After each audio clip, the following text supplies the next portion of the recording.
Mamma mia, in messa c'è sempre il menù vampiro, tutto a base di aglio. L'alito non c'entra niente.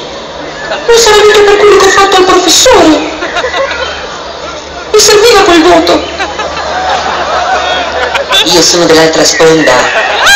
L'altra sponda? Ma cosa stai dicendo? Tu dimmi che cos'è che non va da questa parte.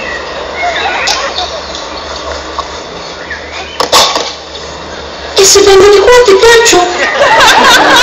Perché non dici niente? Dimmi qualcosa. Tu per me sei tutto, sei un figo, sei...